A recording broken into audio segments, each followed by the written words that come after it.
Iran में भाई आप अभी वॉर के टाइम फंस गए थे जब बॉम्बिंग करी थी यूएस ने। हाँ, तब तो मेरी क्या कर रहे थे आप ईरान में? मेरी किस्मत कुछ ज़्यादा ही ख़राब थी। मैं एक्चुअली ईरान से पहले था लीबिया में मैं घूम रहा था और लीबिया में स्टार्ट हो गया सिविल वॉर। मैं लीबिया से भागा, किसी तरह फ्लाइट करके भागा। मैंने कहा चलो ईरान थोड़ा घूम लेते, मेरा बलूचिस्तान घूमने का मन था। मैं इवनिंग को पहुँचा हूँ, शाम के 4-5 बजे मैं पहुँचा हूँ। उसी दिन मुझे हादसा मिला कि एयर इंडिया की प्लेन क्रैश हो गई थी। तो उसी दिन वाली बात थी और मैं उसी दिन शाम को पहुँचा हूँ। और अगले दिन सुबह 4 बजे न्यूज़ आती है कि वॉर स्टार्ट हो गया। इतनी किस्मत ख़राब थी मेरी कि शाम को पहुँचा हूँ, फ्लाइट नॉर्मली लैंड की है और वॉर स्टार्ट हो गई। उसके बाद मैं पहला दिन मैं तेहरान में था। तेहरान में दिन तक तो सही लग रहा था, लोग को उतना उनको लगा था कि ये होते रहता है, ये कोई बड़ी बात नहीं है। लेकिन रात को जो मैंने देखा ना, मैं एकदम डर गया। लाइक ऊपर जाके देख रहा हूँ मैं, एकदम वो मिसाइल साड़ी अपने आप में फूट रही है, क्योंकि उसके ऊपर सारे फाइटर जेट्स थे और तेहरान के मोस्टली जब सारी बम्बिंग तेहरान के ऊपर ही हो रही थी और मैं तेहरान में ही था। आपको आवाज़ सुनाई दे रहा है प्रत्येक लाइक 5 मिनट्स में बम बम बम लाइक, एंड वो आपस में टकरा भी रहे हैं, anti missile and drones and stuff. तो वो सब पहली बार मैंने लाइफ में देखा था।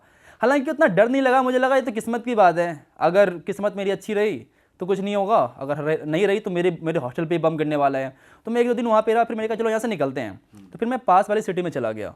लेकिन मुझे डर इस बात का नहीं था कि मेरे पर मिसाइल गिर जाएगा, डर मुझे इस बात का था कि मैं पकड़ा जाऊँगा एज ए स्पाई। क्योंकि वहाँ पर बहुत सारे अफगानी और इंडियन को पकड़ा गया था एज ए स्पाई। और इंडियन एक बहुत अच्छे स्पाई वहाँ पे हो सकते हैं, क्योंकि इंडिया का रिलेशन अच्छा है इजराइल के साथ भी और ईरान के साथ भी। हमें नहीं चाहिए वीज़ा ईरान जाने के लिए, और हमें बहुत इजीली वीज़ा मिल जाता है इजराइल का भी। बट भाई अगर आपके खिलाफ कोई सबूत नहीं मिलता, आपकी इन्वेस्टिगेशन होती है, तब तो वहाँ इस तरीके से लोगों को छोड़ रहे थे, फिर भी वो तो उनको देंगे कर रहे थे। आपको, लेकिन 1-1.5-2 महीने आप फंस गए जेल में, वही तो सबसे ज़्यादा लाइक ट्रॉमेटाइजिंग है। जब तक कि प्रूव नहीं होता कि आप नहीं हो कुछ, तब तक तो ट्रॉमेटाइजिंग है ना वो। हाँ। तो वही मैं डर गया था बहुत ज़्यादा। और वीडियोस बनाने पर, क्योंकि बहुत सारी जो वर्ड्स हैं हिंदी और फारसी में सेम है, मैं रोड पे वीडियोस बना रहा था कि क्या माहौल है नहीं माहौल है। तो लोगों ने कहा कि गिरफ्तार कि तुम गिरफ्तार हो जाओगे। तो मैं उस बात से डर गया था कि कहीं मैं अब फंस न जाऊँ, कहीं मुझे गिरफ्तार न कर लिया जाए। तो फिर मैंने एक टैक्सी ड्राइवर को एक्चुअली टैक्सी ना ईरान के अंदर बहुत सस्ती है, बहुत ज़्यादा सस्ती है। तो मैंने टैक्सी ड्राइवर को $100 दिए और मैंने कहा चलो मुझे छोड़ दे आर्मेनिया। 1000 किलोमीटर था, उसने ड्राइव किया रात भर, मुझे आर्मेनिया देकर छोड़ा। और टैक्सी ड्राइवर वॉर के टाइम भी ना जैसे पैसे लेने से मना कर रहा है, नहीं, मेहमान वर्ड सेम है वहाँ पे। तो मेहमान, मैंने कहा नहीं भाई ले ले, नहीं मेहमान, बहुत नाटक करने के बाद उसने फाइनली उससे पैसे लिए। और भाई इस दौरान तुम्हारी घर में बात हो रही थी, तो घर वाले क्या कर रहे थे आपसे? घर वाले को मैंने नहीं बताया था ये बात, क्योंकि झूठ का परेशान हो जाएंगे। तो मैंने नहीं बताया था कि मैं ईरान के अंदर हूँ। भाई वगैरह को बता दिया, मैंने घर वाले को नहीं बताया। इसके मेरा एक फ्रेंड था, उसको बता रखा था मैंने कि इन केस ये मेरा लाइव लोकेशन रहा, बट मैंने घर वाले को नहीं बताया था। मैं 2-3 जो फ्रेंड्स हैं, अपने जो फ्रेंड्स हैं उनको मैं, जो ट्रैवलर फ्रेंड हैं उनको मैं अपना लाइव लोकेशन में शेयर कर सकता हूँ हमेशा 24/7। और इस टाइम खाना वाना कैसे मैनेज किया आपने? एक्चुअली बहुत अच्छे लोग थे, मैं बता रहा हूँ। मुझे कम से कम 20-25 इंस्टाग्राम मैसेज आए होंगे अलग अलग लोगों से कि आ जाओ मेरे घर पे, आ जाओ मेरे घर पे, आ जाओ मेरे घर पे आ जाओ। और सब लोग मुझे घर पे बुला रहे थे कि मेरे घर पे आके रह लो, कोई दिक्कत नहीं है। इस टाइप पे लोग। भाई हमने ऐसा सुना है कि जो ईरानियन गर्ल्स हैं वो परेशान है अपने देश में और वो निकलने के लिए शादी करती हैं बाहर की कंट्रीज़ के लोगों से। आप क्योंकि वहाँ रह चुके हो, आपने ये चीज़ नोटिस करी है कि विमेन को दबाया जाता है या बहुत प्रॉब्लम होती है उन्हें? बेसिकली बात ये है कि ईरान के अंदर सैलरी बहुत कम है बहुत ज़्यादा सैलरी कम है।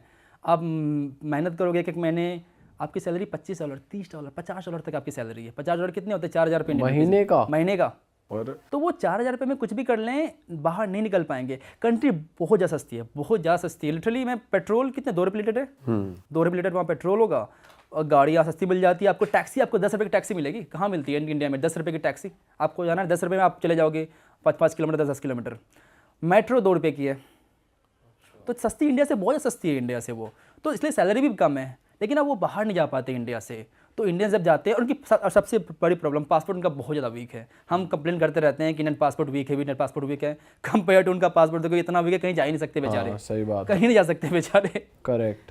तो इसलिए वो ये चीज़ वो ट्राई करते हैं कि एक बार मुझे ईरान से बाहर निकलना है। और ईरानी लड़कियों को दबाया तो जाता ही है, आप कुछ भी कर लो। वहाँ पे हिजाब प्रोटेस्ट हुआ था, अब फाइनली जाके 3-4 साल के बाद अब हिजाब लड़कियाँ नहीं पहन रही है। अच्छा। एक्चुअली ईरान एक इस्लामिक कंट्री कभी था नहीं, उसे ज़बरदस्ती बनाया गया।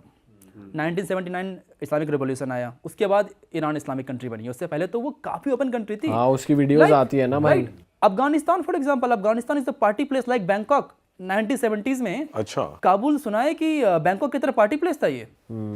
काबुल, तेहरान, लोग पार्टी करते थे, एकदम शॉर्ट ड्रेस पहनते थे। अब आप ज़बरदस्ती थोप रहे हो। पर अफगानिस्तान में भी आपने देखा है कि फीमेल्स रोड पे नहीं दिखती आपको? अब नहीं दिखती है। जब मैं पहली बार गया था अफगानिस्तान, उस समय गवर्नमेंट रूल था, आपको लड़कियां हर जगह दिखती थी, और लड़कियां बहुत अच्छी हिंदी बोलते हैं कंपेयर टू लड़कियां वहाँ पे, क्योंकि लड़कियां ज़्यादा बॉलीवुड देखती है, तो शाहरुख खान के वो ज़्यादा कुछ ज़्यादा ही फ़ैन है वो लोग, तो वो कुछ ज़्यादा अच्छी हिंदी वो लड़कियां बोलते हैं। लड़कियों से मेरी अच्छी खासी बातचीत हुई थी पहली ट्रिप पे। दूसरी ट्रिप लड़कियां देखी ही नहीं मुझे कहीं, लिटरली लाइक 2-3 लड़कियों से मेरी बात हुई पूरे ट्रिप पे। 1 महीने की ट्रिप थी, 2-3 लड़कियों से मेरा सिर्फ इंट्रैक्शन हुआ है। एक बार मैं याद है मैं वहाँ पे था, बंदर आमिर लेक पे था, और लड़के से जाने कि मैं इंडिया से हूँ, तो हम लोग वो कायाकिंग कर रहे थे। लड़के ने मुझे टोका कि कहाँ से हो, इंडिया से हो, इंडिया में क्या करते हो, यहाँ पे क्यों आए हो, नहीं आए हो। बहुत सारे नॉर्मल हमारी बातचीत होने लग गई कि शाहरुख खान से कितना प्यार है, हम इंडिया को बहुत पसंद करते हैं वगैरह वगैरह। अचानक से तालिबान वाला आया, बंदिया ने ऐसे मुझे ट्रीट किया कि मुझे जानती ही नहीं है, कभी बात ही नहीं हुई है। मैं कुछ बोला, उसका कोई रिप्लाई नहीं आया। फिर मैंने बोला कि सुनाई नहीं पड़ा क्या, फिर वापस से बोलता हूँ तो कोई रिप्लाई नहीं आया। तो उसमें समझ गया कि तालिबान है, तो मुझे रिप्लाई तक नहीं देगी वो। बट आपके साथ मिसबिहेव कर रहा तालिबान के लोगों ने? नहीं, तालिबान के लोगों में कभी मिसबिहेव नहीं किया। मैं एग्जांपल देता हूँ, मैं तीसरी बार गया था जब अफगानिस्तान, एक मेरी अमेरिकन फ्रेंड के साथ गया था।